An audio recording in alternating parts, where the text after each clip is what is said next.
মানে এইটো ব্যৱসায়িক দৃষ্টিভংগীৰেও কামটো কৰি পৰিয়াল চলাই আছে। লীলাৱতী দাস,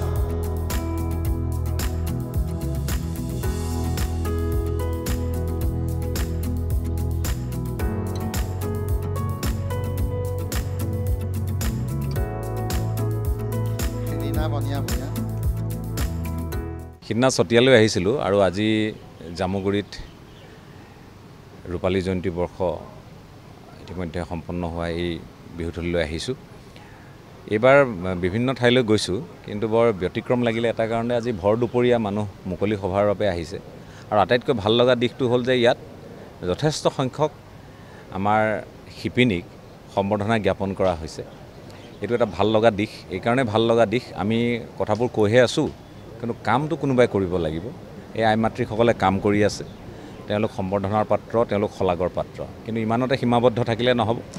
তেওঁলোকে যাতে যথেষ্ট লাভ কৰিব পাৰে, তেওঁলোকে যাতে পাৱাৰলুমৰ শেষ গামোচাখনো অসমৰ পৰা নোহোৱা কৰিব পাৰে, সেই অৱদান তেওঁলোকে যাতে আগবঢ়াব পাৰে, তাৰ বাবে তেওঁলোকৰ হাত শক্তিশালী কৰিব লাগিব, তেওঁলোকৰ বাবে আঁচনি লাগিব, তেওঁলোকৰ বাবে পৰিকল্পনা লাগিব, আৰু তেওঁলোকে এই গামোচাখনৰ জৰিয়তে ভাল এটা লাভ যাতে পাবলৈ সক্ষম হয়। তেওঁলোকে যিখিনি পৰিশ্ৰম কৰে তাৰ এটা মূল্য, এটা মাননি যাতে সঠিকভাৱে পাবলৈ সক্ষম হয়, সেইটো আমি আশা ৰাখিছোঁ। এইবাৰ অসম চৰকাৰে কৈছে যে 10 লাখ গামোচা তেওঁলোকে অসমৰ শিপিনীসকলৰ পৰা ক্ৰয় কৰিছে।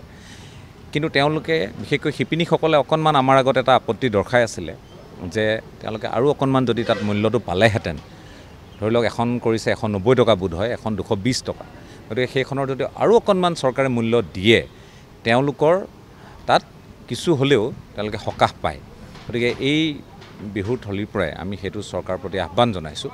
চৰকাৰৰ দায়িত্ব আছে, কাৰণ এটা ভাল কাম কৰিছে যে 10 লাখ গামোচা ক্ৰয় কৰিছে। 10 লাখটো 20 লাখ, 20 লাখৰ পৰা 30 লাখ, আৰু গোটেই ৰাজ্যৰ বিপণীয়ে যিকোনো ঠাইৰ মানুহ আহিলেই যাতে অসমৰ হস্ততাঁতৰ গামোচাখনহে পায়, সেই এটা পৰিৱেশ যাতে ৰচনা হয়, সেইখিনি কামনা কৰিছোঁ।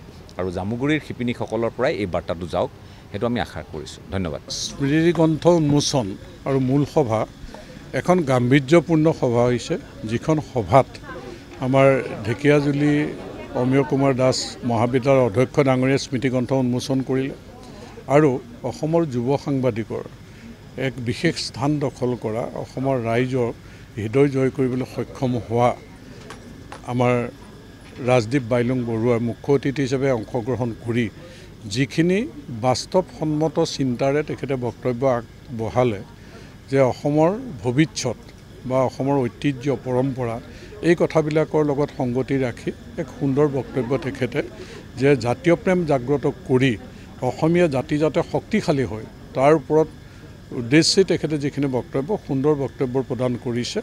আৰু গোটেই অনুষ্ঠানটো বৰগীতৰ পৰা আৰম্ভ কৰি যিখিনি কাৰ্যসূচী, স্মৃতিগ্ৰন্থ খুব সুন্দৰ।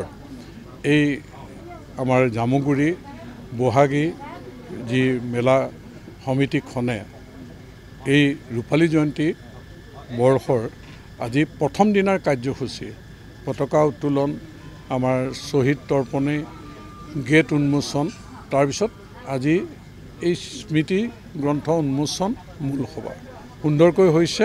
ৰাইজৰ সহযোগিতা ভাল, গতিকে মই তেওঁলোকলৈ ধন্যবাদ জ্ঞাপন কৰিছোঁ। এইটো মই আগতেই কৈছোঁ যে আমাৰ আচলতে জামুগুৰিৰ যি গৌৰৱোজ্জ্বল ইতিহাস আছে, ইয়াৰ প্ৰতিফলন হ'ব। আচলতে সম্ভৱ নহয় ইমান যে 5000 নাচনীক আপোনালোকে দেখা পাব কেনেধৰণে তেওঁলোকে আখৰা কৰি প্ৰস্তুত হৈছে, যে উন্নত মানদণ্ডৰ বিহু নৃত্য প্ৰদৰ্শন হ'ব। আৰু দিহানামত যি এক আখৰাত প্ৰতিফলন হৈছে, খুব সুন্দৰ দিহানামৰ এই 5000 নামতীয়ে নাম গাব। গতিকে ইয়াৰ আকাশ বতাহ নাচনীয়ে ঢোল পেঁপা গগনাৰ সেই শব্দৰে মুখৰিত হ'ব, আৰু দিহানামৰে ইয়াৰ আকাশ বতাহ মুখৰিত হৈ জামুগুৰিৰ ঐতিহ্য গৌৰৱৰ প্ৰতিফলন হ'ব। আৰু ইয়ে নতুন প্ৰজন্মক আৰু প্ৰেৰণা দিব, সাহস দিব এই পৰিৱেশ আগুৱাই লৈ যাবৰ কাৰণে।